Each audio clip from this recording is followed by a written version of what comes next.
इन्होंने Kota factory, hostel days, campus diary और mature जैसे कमाल के शो लिखे हैं। ये वो दौर था जब डिजिटल स्पेस में गाली गलौज वाले शोज बन रहे थे। तो उसी में आप लोग डिसाइड करते हो कि आईआईटी की प्रिपरेशन के ऊपर एक शो बनाना है। एक लड़का एक परिवार में पैदा होता है और वो उस परिवार को बदलने वाला है। वो लड़के को सेलिब्रेट नहीं करता कोई। इस तरीके से दर्शाना वो हमारी एक कोशिश थी कि कोटा फैक्ट्री से कर पाए। एक और शो है आपका लफंगे नाम है। इंडिया में जो अनएम्प्लॉयड यूथ है, किसी का एक नंबर कम आ जाता है, उसका सिलेक्शन नहीं होता, उसको लफंगा बोला जाता है, जबकि उसने इक्वली मेहनत करी है। और मैं खुद उस चीज से गुजरा हूँ। 70 mm पे डेब्यू होता है और होता भी है तो सलमान खान प्रोडक्शन के साथ। वो जिम विम करके आए, एकदम पसीने वसीने में थे और सलमान सर ने फिर कहा, writer what have you written. आपने एक और कमाल का काम किया, उसका नाम है हॉस्टल डेज। मेरी फर्स्ट ईयर की मेमोरीज थी सारी, और ये सारे कैरेक्टर्स ट्रू थे। तो ये जो अजीब अजीब कैरेक्टर हैं जो अपनी अलग अलग जर्नी से घूम रहे हैं, उनको एक कैप्चर करने का तरीका ना, वो एक अटेम्प्ट था हॉस्टल डेज में करने का। तो एक राइटर को सबसे पहले ये बताओ कि खुद को कैसे बेचना चाहिए। एक जो लॉग लाइन है आपकी, जो आपका पिच है, कैसा होना चाहिए। तुम इतना अच्छा लिखो कि वो मजबूर हो जाए खरीदने पे, उसको डर लगना चाहिए कहीं चला ना जाए किसी और के पास। ज्यादा पैसा कौन कमाता है, आईआईटीएन या राइटर?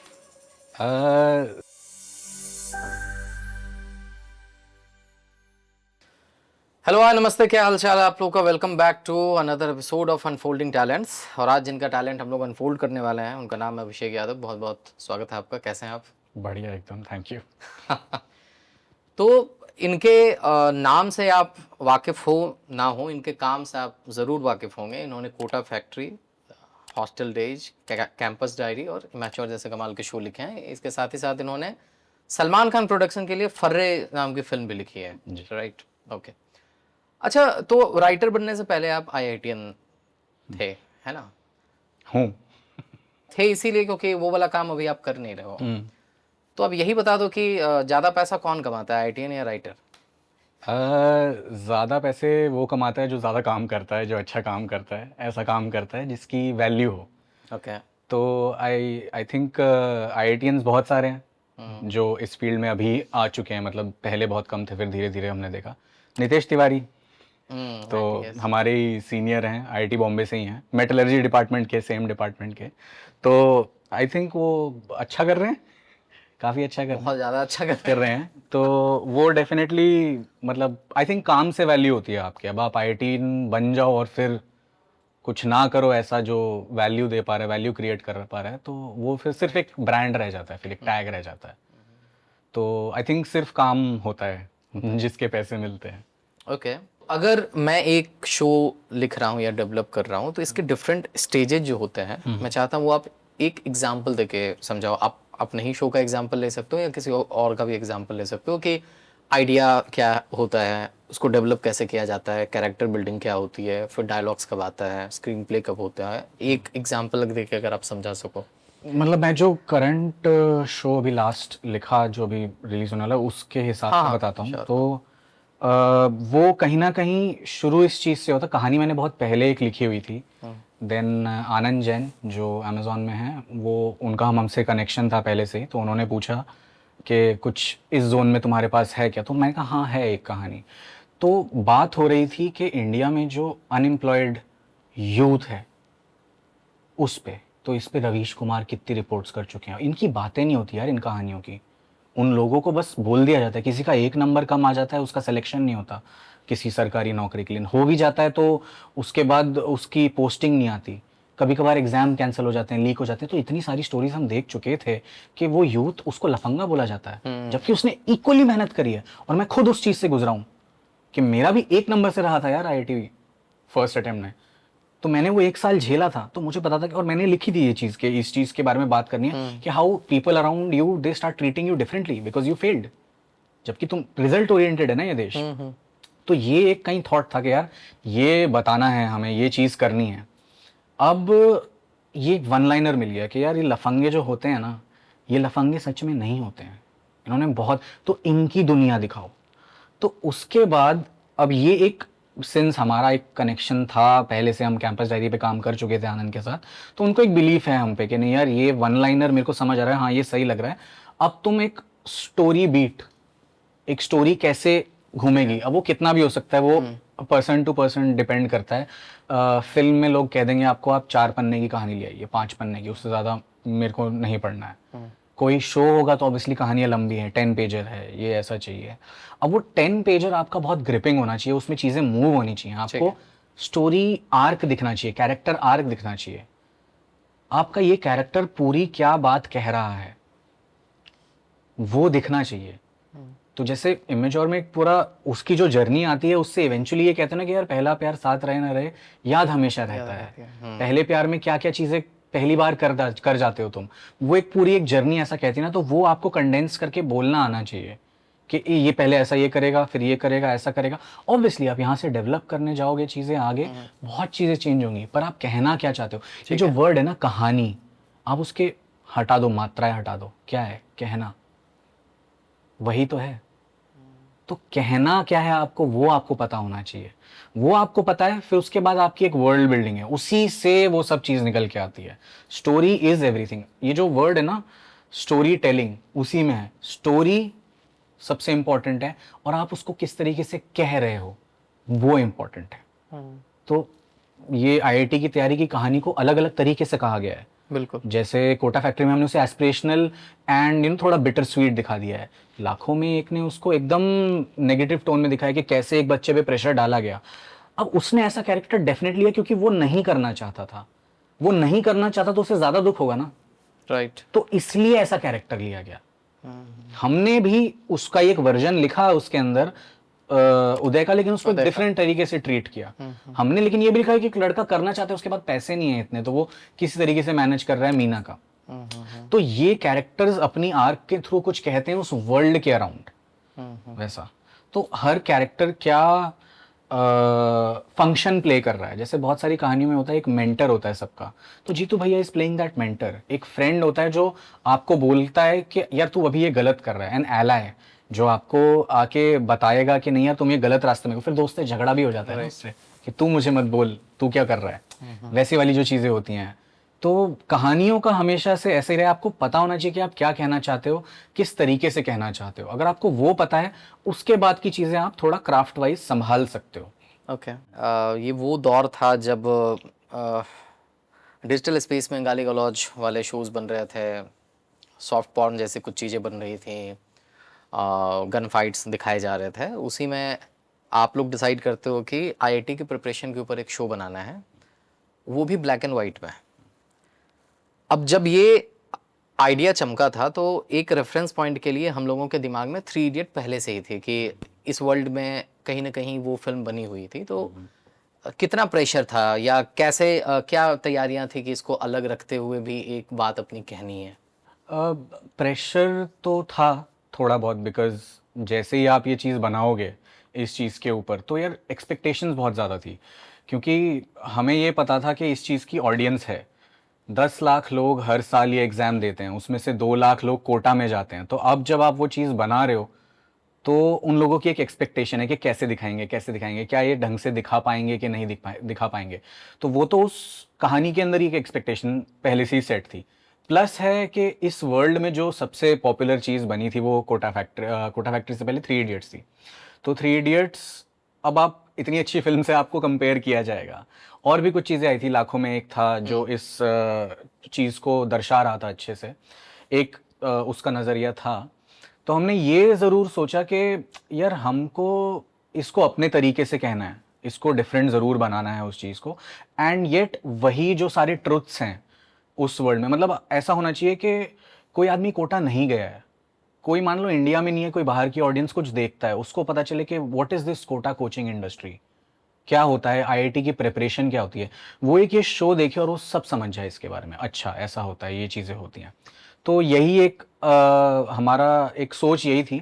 प्लस एक चीज़ जो हमने ऑब्जर्व करी कि कोई ना इस चीज़ को, ये बहुत एस्पिरेशनल जर्नी है। मतलब अगर मैं एक एग्जांपल दूँ ना, तो 300 फिल्म हम सब ने शायद देखी होगी, काफ़ी पॉपुलर फिल्म है। उसमें एक मोमेंट आता है लियोनार्डिस का, जो उसका बचपन दिखाते हैं। तो उनके वहाँ ऐसा होता है स्पार्टा में कि ना वो बच्चे को भेजते हैं बाहर कि जा अब तू ठंड में जा और लड़, और तू तेरे सामने जो भी आए भाई, शेर आए, कोई चीता आए, कुछ भी आए, उसको मार के ला और फिर तू उसकी खाल पहन के जब तू आएगा, then you are a man. ये वही कहानी है। एंड उसमें मैं ऐसा नहीं कह रहा कि जिसका आईआईटी में नहीं होता उसने मेहनत नहीं की, तो उसके लिए हमने एक वो कैरेक्टर भी बनाया उदय का, कि वो किस प्रॉब्लम से गुजर रहा है। तो हमने कुछ कुछ एक नज़रिए पकड़े कि वैभव जैसा एक कैरेक्टर था, वो ऐसा बंदा है कि उसको पता नहीं है ये सब, वो समझ नहीं रहा है, वो बच्चा है अभी, लेकिन वो यहाँ आएगा, उसे एक जीतू भैया जैसा मेंटर मिलेगा, वो ऐसी 5 एपिसोड में वो स्ट्रगल्स देखेगा, वो जर्नी पे जाएगा और उसके बाद ना वो बदल जाएगा, उसको समझ आ जाएगी। एक ऐसा बंदा, ये लिटरली वैसी कहानी है कि एक आदमी को तुमने उसका लक्ष्य दिखा दिया कि ये तेरा लक्ष्य है, तेरे को तो कुछ नहीं करना था ना, पता नहीं था तेरे को, शायद तेरे को वो लक्ष्य मिल गया तो तू इंप्रूव हो गया ना करने में, उसको करने में जो तुमने डिसिप्लिन में तुमने काम किया, एक फोकस से तुम चीजें करते रहे, उससे तुम्हारा एक कैरेक्टर डेवलपमेंट हुआ। वहीं एक मीना जिसके लिए तुम डे 1 पे सोल्ड हो, जिसको पहले से ही पता है, बट उसकी एक प्रॉब्लम है कि यार पैसे नहीं है, मतलब उसके लिए कितनी एस्पिरेशनल जर्नी है। ऐसे कितने सारे लाखों लड़के हैं ना जो जिन्होंने अपना फैमिली का पूरा डायनामिक्स बदल दिया है। वो जो लड़का होता है ना कि एक लड़का एक परिवार में पैदा होता है और वो उस परिवार को बदलने वाला है, उसकी क्या क्या वो कमाएंगे, क्या वो खाएंगे, वो उस पूरे परिवार का पूरा नक्शा बदलने वाला है, वो लड़के को सेलिब्रेट नहीं करता कोई। तो मीना एक वैसा कैरेक्टर था। वहीं हम भी ये जानते हैं कि हर किसी का पैशन नहीं होता कि वो पढ़े और आईआईटी जाए या इंजीनियरिंग करे या कुछ करे। तो उदय ऐसा लड़का था जिसको हमने बहुत सोच के चीज़ करी कि उसको ऐसा दिखाते हैं कि वो एक ना लफंगा सा लगे, ऐसा कुछ कि वो तो मज़े करता है, ये करता है, बट उसका भी एक दर्द है यार कि उसको इस चीज़ में डाल दिया गया है फॉर सम रीज़न। अब इसका मतलब ये नहीं है कि वो बेवकूफ़ है, उससे हो नहीं पा रहा, वो क्या करे। तो ये कुछ कुछ स्टोरीज थी विद जीतू भैया, जीतू ने जो प्ले किया, और जो टीचर्स, तो वहाँ का माहौल दिखाना कि अब आपको पता होगा कि यार बैच चेंज करके कुछ होता है वहाँ पर कोटा में, वहाँ की कचौरी कुछ होती है, वहाँ के जो टीचर्स होते हैं उनका कुछ रीशफलिंग होता है, कुछ ऐसा होता है। एक छुट्टी होती है जब यहाँ सब कोटा में एक हफ्ता छुट्टी मनाते हैं, फिर जब ये कोचिंग के बीच से यहाँ से उठ के वहाँ गए, पोचिंग ऑफ स्टूडेंट्स जो होती है, मतलब आप सोचो कि पोचिंग ऑफ एम्प्लॉयज़ होती है बड़ी बड़ी कंपनी में, वहाँ एक पोचिंग ऑफ स्टूडेंट्स हो रही है कि भाई ये पता चल गया इस कोचिंग का अच्छा स्टूडेंट है, इसको ले आओ, अपन रैंक लाएंगे। तो ये एक वर्ल्ड, एक बहुत यूनिक वर्ल्ड था जो हम देख चुके थे, तो वो उसको इस तरीके से दर्शाना, वो हमारी एक कोशिश थी कि कोटा फैक्ट्री से कर पाए। इसमें अच्छी बात ये भी है अभिषेक कि चूंकि मैं खुद एक इंजीनियर हूँ, राइट, बट हम लोगों ने कोटा जाकर तैयारी नहीं की थी, बट हम लोग को पता था कि कोटा में क्या होता है। और जो इंजीनियरिंग की तैयारी नहीं कर रहे हैं या जो इस दुनिया से जिनका कोई संबंध है ही नहीं ना, तो उन लोगों ने भी इस शो के साथ कनेक्ट किया। और मैं बताता हूँ कि एक एग्जांपल मैं देता हूँ। शो का एक सीन है जहाँ पर वैभव की माँ उसको बार बार फ़ोन कर रही होती है कि ठीक है ना, सब कुछ ठीक है ना, मन लग रहा है ना, मन लग रहा है ना, एंड वैभव उठा के इरिटेट होके बोल रहा होता है। और एक दिन उसकी माँ फ़ोन करती है और वैभव फ़ोन नहीं उठाता है और माँ बोलती है कि अब उसका मन लग गया है। अब ये बहुत छोटी सी चीज़ है, बट हम लोग सब कहीं ना कहीं रिलेट करते हैं इससे, राइट। ये किस तरह से, मतलब इस तरह के जब मोमेंट्स आप लिख रहे होते हो उसमें, तो कहानी का फ्लो तो कुछ और होता है, बट मेन कैरेक्टर से हटके जो साइड कैरेक्टर्स हैं उनको भी जब आप इस तरह के मोमेंट्स देते हो, तो ये कैसे क्लिक करता है या इसका क्या प्रोसेस होता है? देखिए, कोशिश ये रहती है ना कि आप एक पेंटिंग बना रहे हो, ठीक है। अब उस पेंटिंग में आप ऐसा नहीं कर सकते कि मेरे को, मान लो ऐसे सिंपल जो हम सब बना देते हट की पेंटिंग, ठीक है, अब वो बना दी, ये इतनी बनानी थी, पर कैनवस तो इतना बड़ा है ना, तो आप उसमें कितने सारे कलर्स डाल सकते हो, वो आपके ऊपर है। तो सिर्फ राइटिंग नहीं, मतलब कोटा फैक्ट्री में तो मैं कहूँगा पूरी टीम, जैसे सौरभ खन्ना है, राघव है, जेरिन है, झा हैं, जो पूरी टीम थी ना, everyone involve, the whole team involve, सब ने अपनी पूरा एफर्ट लगा दिया to make this show as real, as satisfying as possible. तो जैसे ये जो मोमेंट आता है कोटा में, क्या है ना, सिर्फ बच्चा तैयारी नहीं करता है, बच्चे के साथ पूरी फैमिली तैयारी करती है। तो माँ भी जो है वो किस तरीके से सोच रही है, अभी जैसे आपने ये माँ वाला पार्ट बोला, ये फैमिली ऑडियंस को एकदम लगे ना, ओ ये हमें हिट किया, हाँ आई फेल्ट समथिंग। वैसे ही मैं आपको एक टीचर्स के पॉइंट ऑफ व्यू का बताता हूँ। उसके अंदर हमने एक रखे थे इनऑर्गेनिक के सर बाटला सर, हाँ, ठीक है। अब वहाँ क्या होता है ना, टीचर्स का भी तो चल रहा है वहाँ कास्ट सिस्टम, कि जीतू भैया हैं टॉप पे, उनकी सब बात करते हैं, दूसरे वो कोचिंग वाले जो बॉस हैं वो उनके पीछे पड़े हैं, उनको वैल्यू मिलती है, बाटला सर को नहीं मिलती। तो वो एक हल्का सा बहुत हमने छोटा सा मोमेंट डाला है कि कोचिंग के जो ओनर हैं वो बोलते हैं कि यार किसी अच्छे टीचर से बात कराओ उनकी, वो लोग उनको मोटिवेट करेंगे, बच्चों को रोकेंगे। तो वो बोलते हैं जी सर मैं देखता हूँ, हाँ जीतू भैया से बात करा। तो वो एकदम ऐसे डिफ्लेट हो जाती है कि मुझे यार यहाँ गिना नहीं जाता।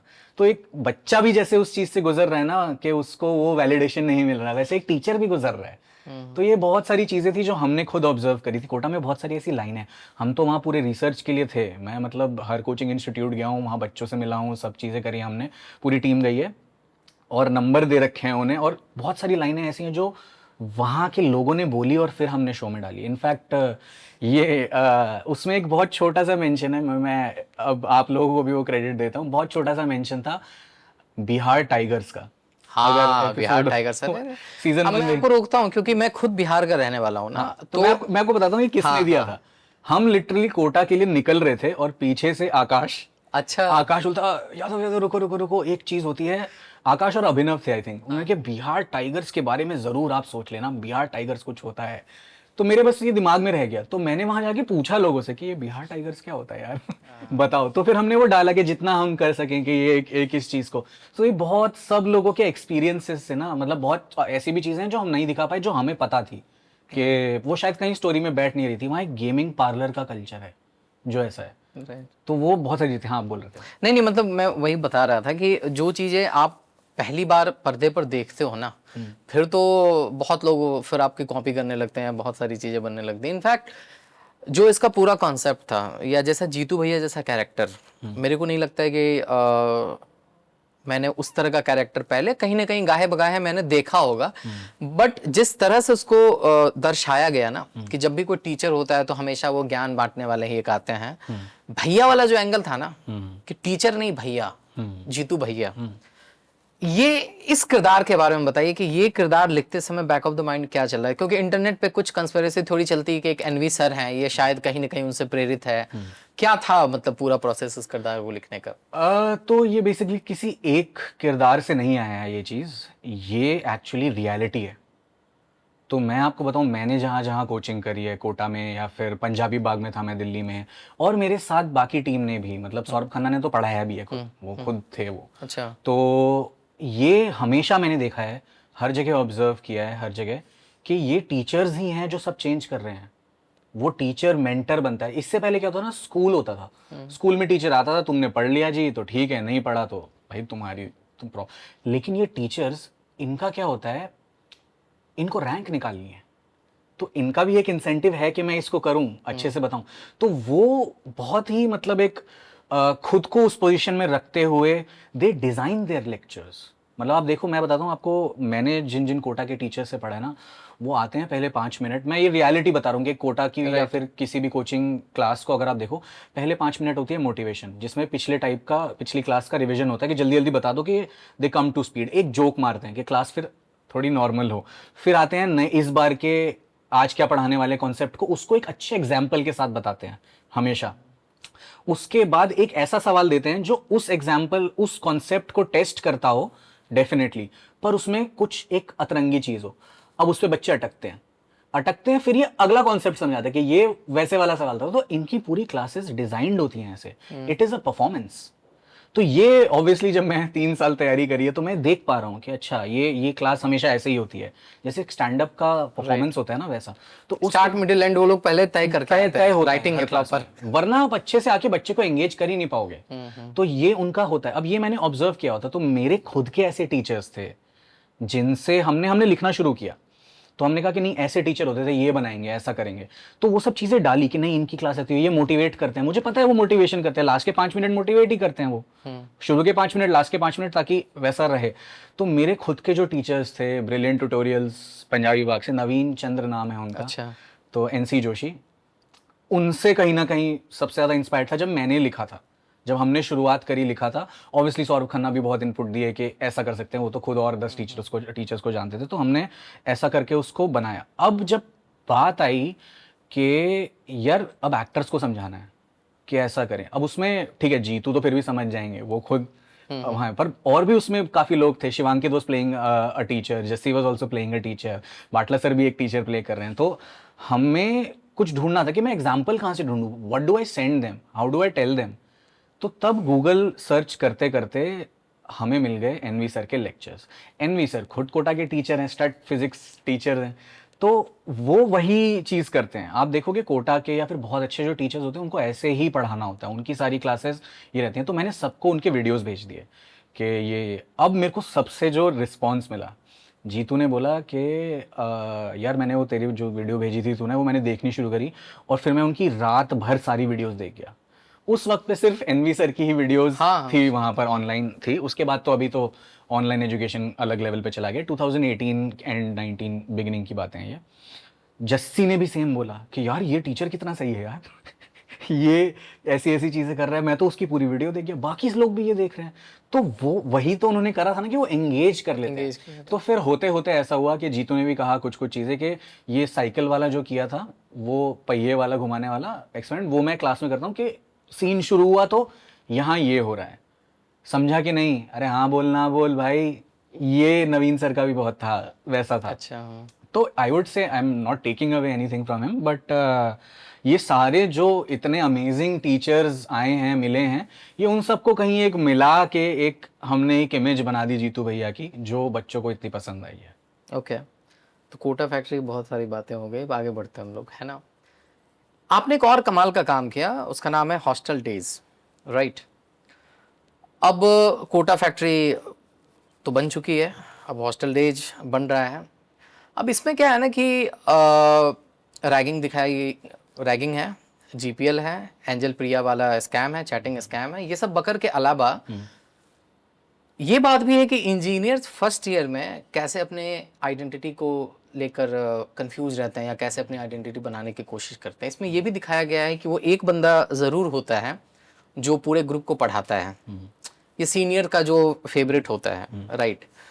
इसके बारे में बताइए कि ये जो प्रोसेस, हालांकि जब ये इसका थर्ड और फोर्थ सीजन मेरे दोस्त अभिनव ने ही डायरेक्ट भी किया है, आपने फर्स्ट सीजन लिखा था, फर्स्ट और सेकंड दोनों आपने लिखा है? फर्स्ट सीजन सेकंड का कुछ सेकंड का कुछ कुछ है, राइट। हॉस्टल डेज के बारे में बताइए अभिषेक। तो मैं खुद आईटी बॉम्बे से हूँ, मैं हॉस्टल 3 से था। तो वहाँ की जो मेरी फर्स्ट ईयर की मेमोरीज थी सारी, मैंने फोटोज ज़्यादा नहीं खींचे, तो तब नहीं होता था फोन ना इतना ज़्यादा ऑब्वियसली, तो इतने मैंने नहीं खींचे। right. मुझे ऐसा लगा कि हाँ यार ये सब ने डाल रखा है, ऐसा ये है। मैं फोटोज नहीं खींचता था ज़्यादा, मुझे लगा मैं एक लव लेटर लिख देता हूँ। It was the best time of my life, that first year in IIT Bombay. Hostel 3 में जो हमारी दोस्त विंग्स हुआ करती थी, जो दोस्त थे, अभी मैं थोड़े दिन पहले रियूनियन पे ही गया, अपने 10 ईयर रियूनियन पे। छिछोरे मना रहे थे आप? हाँ, तो मैं अपना जितना जल्दी हो सके वो बना रहा था उस चीज़ को। और ये सारे कैरेक्टर्स ट्रू थे। वो जो मम्मी का कैरेक्टर है वो मेरा एक दोस्त है विजय डोडवानी, उस पर बेस्ड है, उसका नाम था मम्मी। जो निकनेम जो पढ़ते हैं ना लोगों के, वो था। और वो वही एक बंदा था जो आके बोलता था कि पढ़ लो यार, अभी क्विज में 3 दिन है। और हम सब हंसते थे कि अबे 3 दिन है, तेरे सेंटेंस सुन क्या है। वो झाटू जैसा कैरेक्टर एक है जो सबसे अतरंगी चीजें करता था। मेरा एक दोस्त था अभिषेक गोयल, जो ये आके बताता था कि इंस्टीट्यूट के अंदर कहाँ से कौन सी चीज चुराई जा सकती है, कि वहाँ कोई नहीं बैठता है, चलो वो आके चुरा लाते हैं। तो हम लोग अभी क्या कर रहे हैं। तो ये जो अजीब अजीब कैरेक्टर हैं जो अपनी अलग अलग जर्नी से घूम रहे हैं, उनको एक कैप्चर करने का तरीका ना। और हम भी जब मिलते थे अपने दूसरे दोस्तों से, कहीं कोई दूसरे कॉलेज में, सबकी यही स्टोरीज होती थी, सबका यही था। तो वो चीज़ को एक जगह कैप्चर करना एंड एक्चुअली उन लॉन्डो को टच करना भाई, कि हाँ तुम हो, तुम ये देखो ये तुम हो, वो एक अटेम्प्ट था हॉस्टल डेज में करने का। ओके। तो ऑब्वियसली वो जो लाइफ होती है, वो इंजीनियरिंग कॉलेज का फर्स्ट ईयर, जो मतलब फूहड़पना, वो भी कहीं ना कहीं कैप्चर करने का, कि ये ऐसे लोग होते हैं जो ये ऐसी मस्ती करते हैं। और मैंने बहुत लोगों को इसके बारे में जब बताया भी ना शो के बारे में, कि यार ऐसा होता है, IIT ये होता है, कुछ लोग मानने को तैयार नहीं थे कि ऐसा थोड़ी ना हो सकता है, ये थोड़ी ना करते हैं। भाई सच में होता है, ऐसी स्टोरीज हैं लोगों की। तो एक वो कल्चर जो इंजीनियरिंग कॉलेज का होता है, वो कहीं ना कहीं कैप्चर करने की कोशिश करी थी, कि जो लोग इंजीनियरिंग करने जाते हैं उन्हें पता तो चले इंजीनियरिंग के अलावा और क्या होता है इंजीनियरिंग कॉलेज के अंदर। नहीं, कमाल का था। कोटा फैक्ट्री और हॉस्टल डेज दोनों का जिक्र हम लोग कर रहे हैं, लोगों का बहुत प्यार मिला, असीमित प्यार मिला, वो यूट्यूब व्यूज़ से हो या फिर लोगों के अप्रिसिएशन से हो। लेकिन एक और शो का मैं जिक्र कर रहा हूँ, उससे आपका ये प्यार जो है ना वो कांस तक पहुंच गया। शो का नाम है मैच्योर, और जब वो कांस में नॉमिनेट हुआ, उसका एक्सपीरियंस बताइए कि कैसा क्या था वो। तो वो यार काफ़ी मतलब हमारे लिए प्लेजेंट सरप्राइज ही था, क्योंकि उस टाइम पे it was the beginning of web shows in India. Right. तो उस टाइम पे ये कान्स में जब नॉमिनेट हुआ तो हमें लगा अरे अच्छा सच में हो रहा है क्या, ये ऐसा है क्या। बट जब वहाँ गए एंड जो प्यार उस शो को वहाँ मिला है, मतलब जब स्क्रीनिंग हुई तो हमें लग रहा था क्या यार समझ आएगा, मतलब हमें फ्रेंच सबटाइटल्स डालने चाहिए। बट हर जोक वहाँ लैंड किया है इन दैट ऑडिटोरियम। जब वो आई थिंक फर्स्ट एपिसोड जब उसका स्क्रीन हुआ था, तो जो जो जोक्स थे ध्रुव और छवि के, हर जोक लैंड किया है वहाँ, तालियां बजी हैं। उसके बाद अब मैं coming from a lower middle class family, पहला मेरा इंटरनेशनल ट्रैवल होगा वो, ठीक है। अब कहाँ के रहने वाले हैं आप? मैं वैसे हरियाणा का हूँ, दिल्ली में पला बड़ा हूँ। ओके, ठीक है। तो वहाँ मतलब मेरे तब वैसा था कि मेरे पास उतने ही पैसे थे, मतलब टिकट्स वगैरह तो थी, करवाई गई थी, बट जो मैंने सूट खरीदा उसमें मेरा बैंक अकाउंट खाली करके गया था मैं कि यहीं तक का है भाई, चलो वापस आएंगे तब देखेंगे, वैसा वो वाली हालत थी। तो तब जब मैं वहां गया तब मुझे समझ आया यार कि आर्टिस्ट कहाँ से आता है उससे कोई फर्क नहीं पड़ता, उसकी आर्ट से फर्क पड़ता है।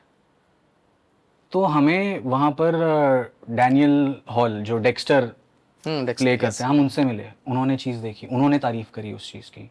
ओलिविया कोलमैन जो क्राउन में क्वीन एलिजाबेथ हैं, उन्होंने देखा, उन्होंने बहुत तारीफ करी।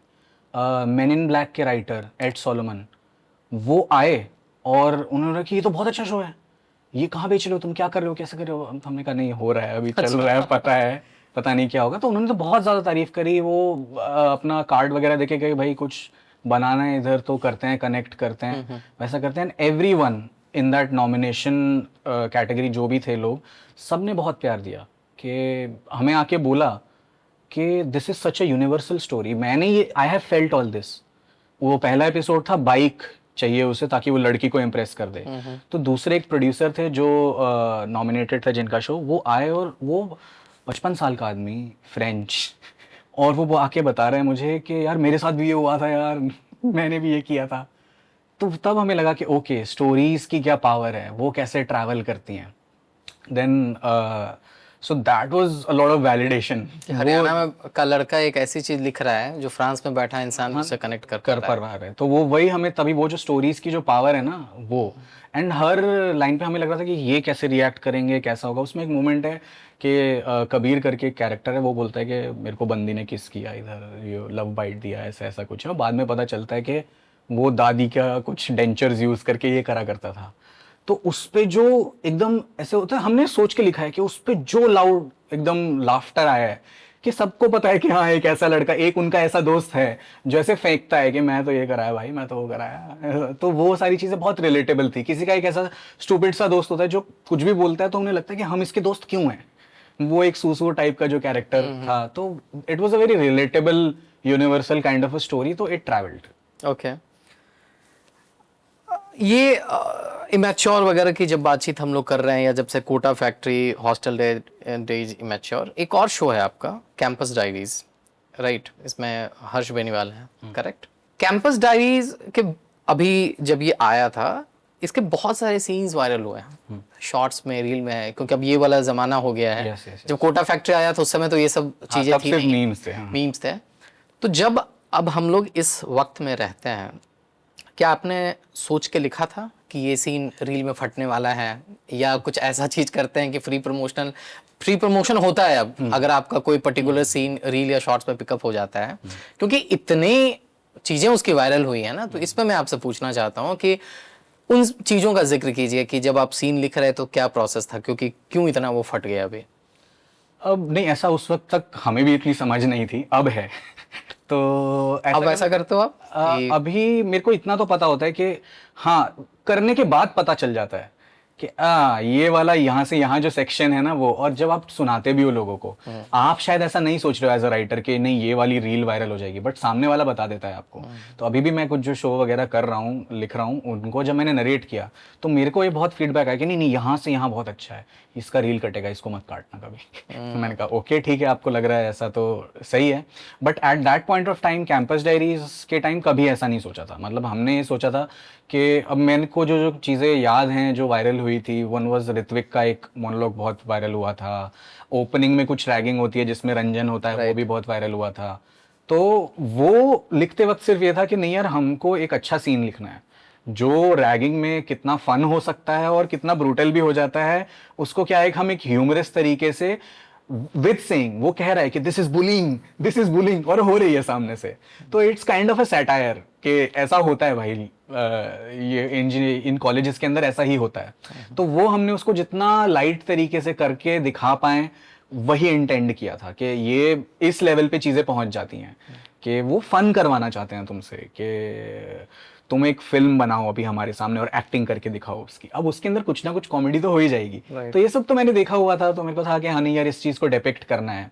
देन ऋत्विक का जो कैरेक्टर था, अ lot of friends have gone through this, मतलब बहुत सारे लड़कों को मैं जानता हूँ जो वन साइडेड लव में हैं और उन्होंने कभी बोला नहीं उस लड़की को ना उल्टा बोल के कि you have not been nice to me, तुमने मेरे साथ अच्छा नहीं किया, तुमने मेरा फ़ायदा उठाया है।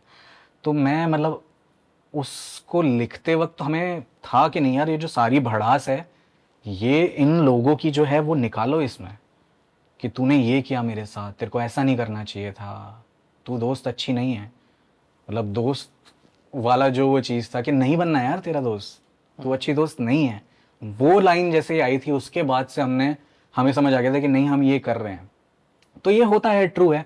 और मतलब मैं सिर्फ कॉलेज वगैरह की क्या बात करूं, I met a 35-40 year old guy who's a producer, और उस टाइम पे था और तब मैं फिल्म कर रहा था। तो उन्होंने वो शो देखा और उसने बोला ये तुमने मेरी कहानी लिख दी है। मैंने कहा हाँ सर हमने आपकी कहानी लिखी है।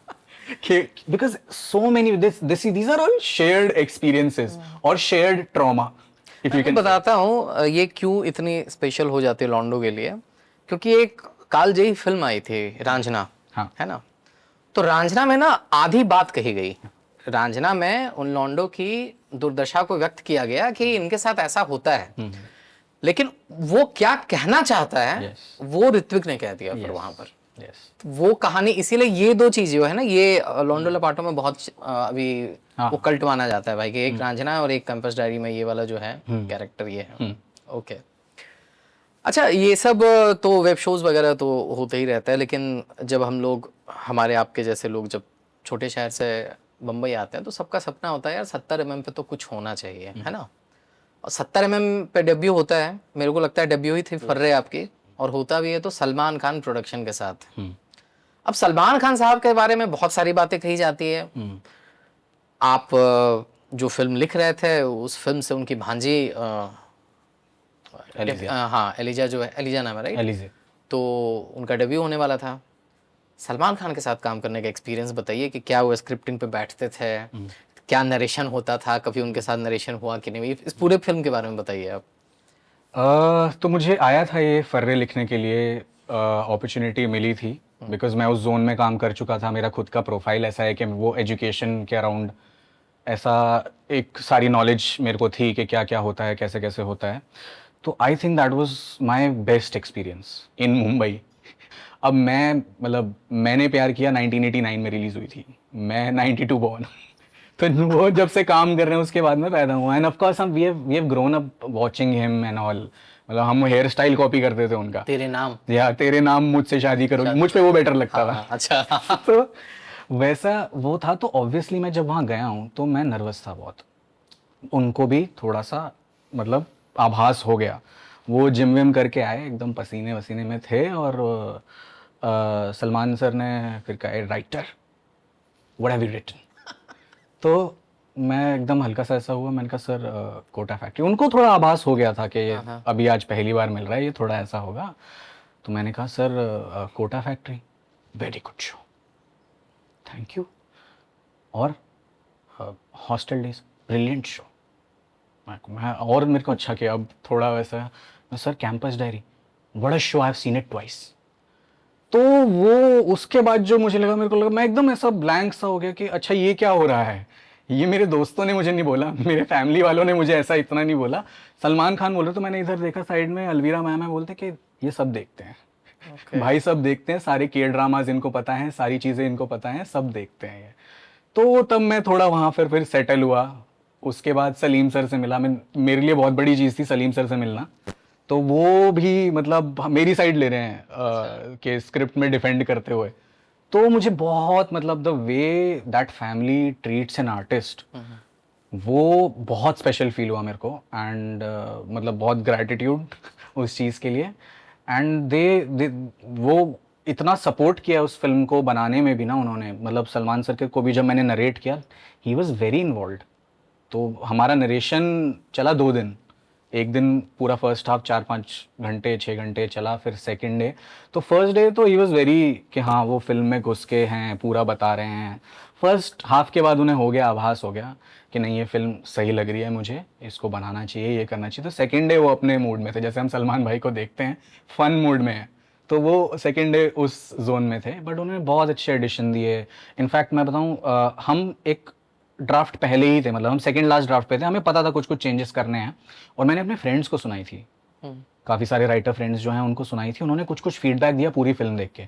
सलमान सर ने आधी फिल्म पे वो फीडबैक दे दिया सेम। उन्होंने बस पूछा अच्छा यहाँ रुक, अभी मेरे को क्लाइमैक्स सुना, क्लाइमैक्स का ये हुआ, ऐसे हुआ, ऐसा, ये कर दे, ये कर दे, ये कर दे, ये कर दे। तो हमें ऐसा लगता है कि अच्छा वो एक्चुअली पोर्ट्रे भी थोड़ा ऐसे करते हैं कि नहीं मुझे तो फ़र्क नहीं पड़ता, मैं ध्यान नहीं दे रहा। वो बहुत शार्प हैं, ये बहुत लोगों ने बोला है। ये ट्रू है, वो बहुत शार्प हैं, बहुत उनका दिमाग तेज चलता है, और वो 130 फिल्में कर चुके हैं तो उनका एक्सपीरियंस भी बहुत ज़्यादा है। तो that is a family that is born films ना, मतलब सलीम सर फादर हैं, ये सारे बच्चे वो कर रहे हैं, तो बहुत एक्सपीरियंस है उन्हें, वो सब बता देते हैं। इनफैक्ट नरेशन हुआ, ये सब हुआ, उसके बाद उन्होंने बोला वेरी गुड नरेशन, आके अपना करते हैं वैसा किया। तो वो पूरे टाइम कॉन्फिडेंस दे रहे हैं कि भाई तू कॉन्फिडेंट रहे, अच्छे से नरेट कर। और उसके बाद उन्होंने मुझे कहा कि अब मेरी कहानी सुनो। फिर वो उन्होंने कुछ एक कहानी वो डेवलप कर रहे थे कि तुम लिखो ये। तो अच्छा, वो सौमिंद्र सर भी थे, मैं भी था, तो उन्होंने कुछ कुछ चीज़ें बताई हमें। तो overall it was a very good experience. हमें बाद में निकलते हुए तो जो हमारे प्रोड्यूसर थे उन्होंने ये कहा कि तुम थोड़ी देर और बैठ जाते तो सलमान भाई गाना लिख देते तुम्हारे लिए कि वो करते हैं ना, वो खुद गाने वगैरह भी करते हैं, पेंटिंग भी करते हैं। तो he was very involve, he was engrossed. तो वो इन्जॉय किया उन्होंने। तो काफ़ी सपोर्टिव थे, सेट पे भी आए थे, पूरा देखा कि कैसे चल रहा है, क्या चल रहा है, पूरे प्रमोशंस में साथ रहे थे। तो he supported the film a lot, मतलब हेवीली इंडेप्टेड। सलमान खान की आपकी फेवरेट फिल्म कौन सी है? बजरंगी भाईजान। बजरंगी भाईजान। मैं इंजॉय बहुत सारी फिल्में करता हूँ। कौन कौन सी फिल्म आपने एंजॉय की हुई, ये बताओ आपको। तेरे नाम एंजॉय करी है जब देखी थी, मुझसे शादी करोगी एंजॉय करी है बहुत, रेडी की, ये लाइट फिल्म जो रहती है ना जिसको देखने में मजा आता है, वो मेरे को ऑब्वियसली हर दिन आपको इंटेलेक्चुअल चीजें कुछ इंसेप्शन नहीं देखनी है आपको। तो उनका जो पर्सोना है ना, जो चार्म है कि वो मजे कराने वाला बंदा है, वो जब मिल जाता है ना तो वो बहुत सही रहता है।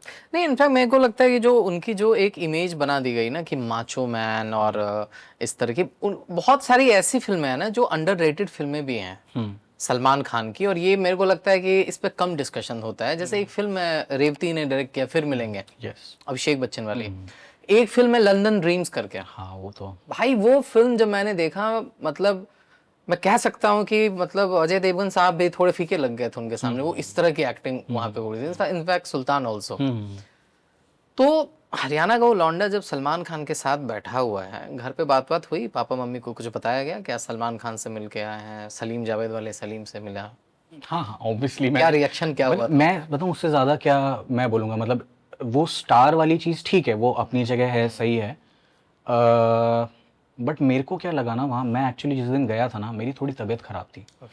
और फर्स्ट डे जब मैं गया था, और उस वक्त चल रहा था कोविड का टाइम, और मैं नहीं, I was going to meet Salim sir. I did not, I was scared कि यार कहीं मेरे से कुछ हो जाए, I did not want to be that guy. तो मैं पहुंचा वहाँ पर, मैंने अतुल सर को कहा कि सर शायद मेरी थोड़ी तबीयत ख़राब है, मे बी मुझे कोविड हो जाए, पता नहीं क्या हो रहा है। उन्होंने कहा कुछ नहीं, आ जा, कुछ नहीं हुआ, चल।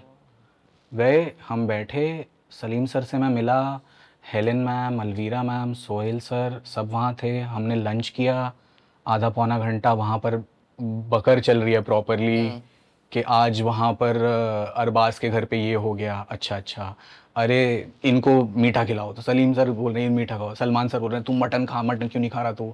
वो वाला जो एक फैमिली एटमॉस्फेयर होता है ना, वो मैं, क्योंकि मैं कोविड में यहाँ था और था, मैंने देखा ही नहीं था कुछ साल से।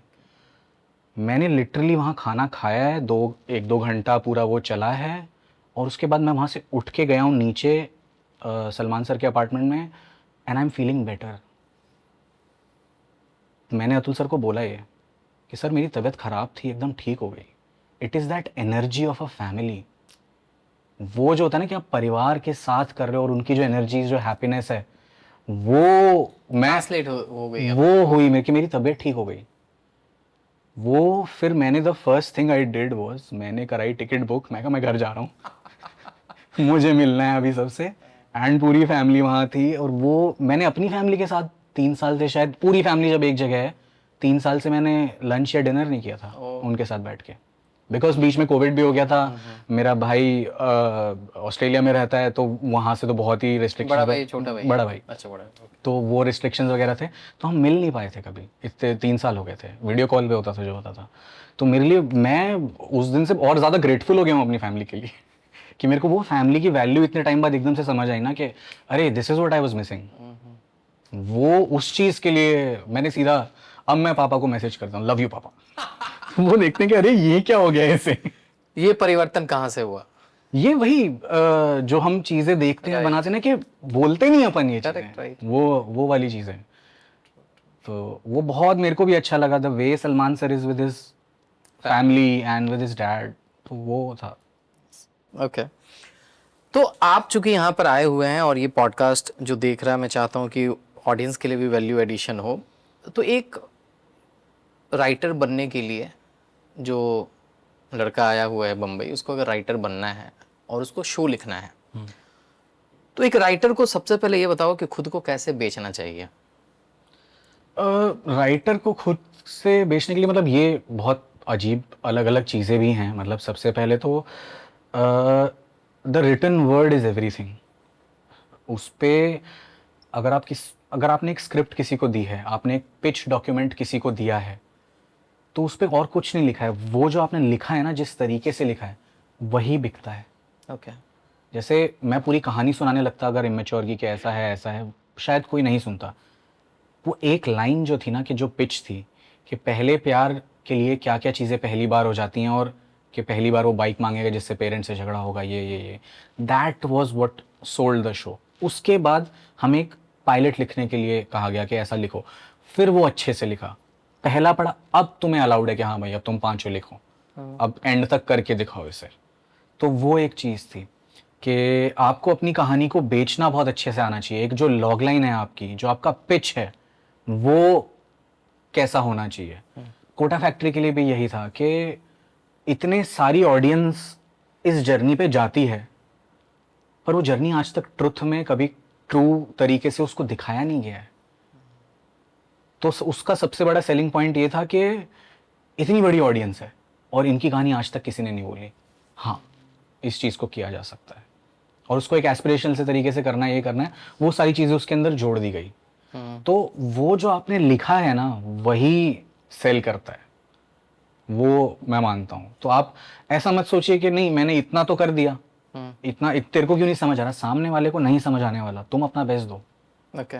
तुम इतना अच्छा लिखो कि वो मजबूर हो जाए खरीदने पे, उसको डर लगना चाहिए कहीं चला ना जाए किसी और के पास। ओके। अब बहुत सारी मतलब जब भी मैं किसी राइटर को सुनता हूँ, उनके पॉडकास्ट या उनके इंटरव्यूज़ देखता हूँ, सबके अपने अलग अलग प्रोसेस होते हैं। फिर मेरा ध्यान जाता है कई सारे किताबों पर जो लिखा गया है, जैसे सीड फील्ड हो गया, सेव द कैट हो गया। इन सब को पढ़ने से कोई फ़ायदा होता है, या फिर फिल्म देखने से ज़्यादा फ़ायदा होता है एक राइटर को? यार मैं खुद इस जंक्शन पे था जो आपने सवाल पूछा ना, मैं एक दिन था उस चीज़ पे कि ऐसा होता है। तो मेरे को लगा कि यार नहीं भी होता है, मेरे को तो जिंदगी भर शायद यही करना है ना, पढ़ के देख लेता हूँ क्या जा रहा है, किताब ही तो है, राइट। देख लेता हूँ क्या पता क्या मिल जाए। तो मेरा ऐसा मानना है कि जो स्क्रीन राइटिंग किताब है, मैं किसी को बुरा नहीं कहना चाहता, ऑल्दो सेव द कैट मत पढ़ी मेरे को अच्छी नहीं लगी थी। मेरा ये मानना है कि जो किताबें हैं ना, अगर मैं आपसे आगे पूछूं, आपने मेरे से पूछ लिया कि यार राइटिंग कैसे करते हैं, मैं कुछ बोलूंगा 10 चीज़ें, राइट। वही एक किताब भी है। It is like talking to a friend कि यार तू बता, मैं तेरे को 200 रुपये दूंगा, तू बता मेरे को राइटिंग क्या होती है। उसने लिख के दे दिया, बस सही बात। अब अगर मैं कुछ कह रहा हूँ और आप ये तो नहीं हो जाओगे ना कि नहीं इसने ऐसे कहा तो यही होता है, ऐसे ही होगा, ऐसा तो बिल्कुल नहीं होता है, नहीं होगा, नहीं होगा, है ना। लेकिन अगर आपको मेरी एक भी चीज़ अच्छी लगी तो आपका फ़ायदा हुआ ना, तो वो लो फिर आगे बढ़ो। वैसा तो आई थिंक स्क्रीन राइटिंग किताबों को थोड़ा ऐसे ही देखना चाहिए कि अब आप खुद मान रहे हो कि यार मैं नहीं लिख पा रहा हूँ, मेरे को दिक्कतें आ रही हैं, मेरे को, आप खुद बोल रहे हो ये चीज़, अगर कोई चीज़ वहाँ पड़ी है जिस पे लिखा है कि it will help you, it may help you, तो पढ़ लो ना, टाइम तो है ही। राइट। नहीं अच्छा लगा तो छोड़ देना।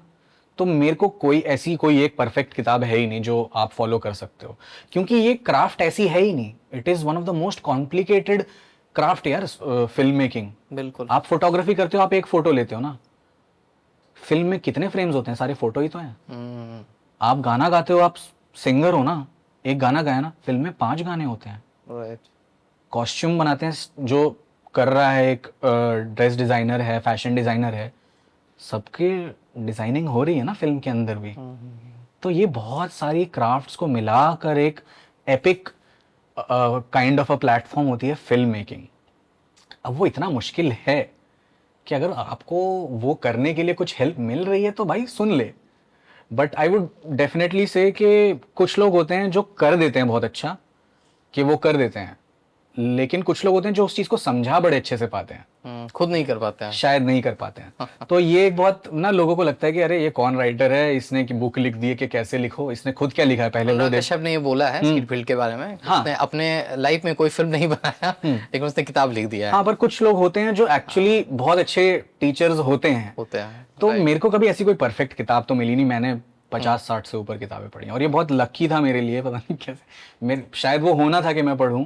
मुझे एक ऐसा फोल्डर मिल गया एक फिल्म स्कूल स्टूडेंट का, ओके। ऑनलाइन, ऐसे मैं ढूंढता रहता था कुछ कहीं तो टॉरेंट पे कुछ मिल जाए, एक किताब तो मिले, तो देखते हैं। और वो फिर उसमें दुनिया जहान की चीज़ें हैं यार, हर चीज़ पे किताब लिखी गई है कि आपको क्राइम की एक फिल्म लिखनी है, अब उसके अंदर एविडेंस किस किस टाइप के होते हैं, एक लिस्ट बना रखी है जी, इस टाइप के एविडेंस, या तो आप जाके रिसर्च कर लो और पता कर लीजिए यहाँ पर कैसा होता है, नहीं तो बहुत सारी रिसर्च आपसे पहले लोगों ने करी है और उसको एक जगह डॉक्यूमेंट करके किताब की तरह वो बेच रहे हैं, तो आप उसकी मदद ले लो।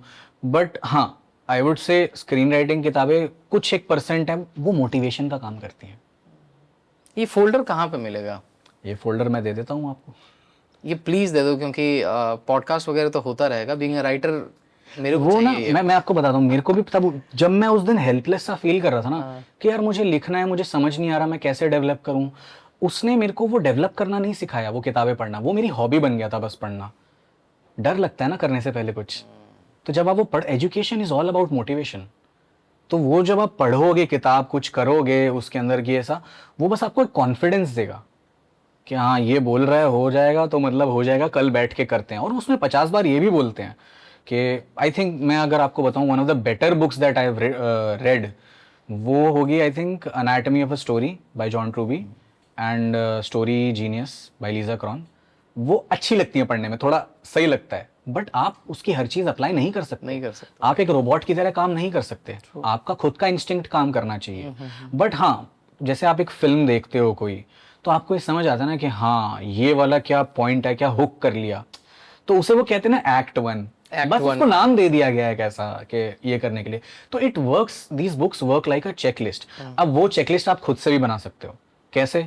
आप देखिए बैठ के 50 फिल्में जो आपको पसंद आती हैं, या एक ही फिल्म को 50 बार देख लीजिए, वैसे वाला, और उसको एनालाइज कीजिए कि यार उसको ब्रेक डाउन कीजिए कि पहले सीन में क्या हुआ, कौन कौन से कैरेक्टर थे, कहानी कितनी बड़ी, दूसरे में क्या हुआ, what is a film, it's 70 80 100 scenes max. आप वो बना लो एक्सेल शीट, देख लो क्या क्या कैरेक्टर्स हैं, देखो कि शुरू में वो कैरेक्टर क्या बोलता था, एंड में वो क्या बोल रहा है, तो मतलब ये इसकी आर्क हो गई, ये सीन मुझे अच्छा क्यों लग रहा है, इस सीन में ऐसा क्या है जो मुझे पसंद आ रहा है, बस वो देख लो।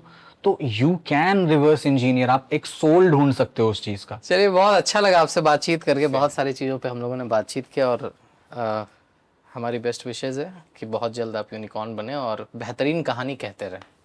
Thank you so much. अगर आपको ये पॉडकास्ट अच्छा लगा हो तो please subscribe to digital commentary, like share and subscribe.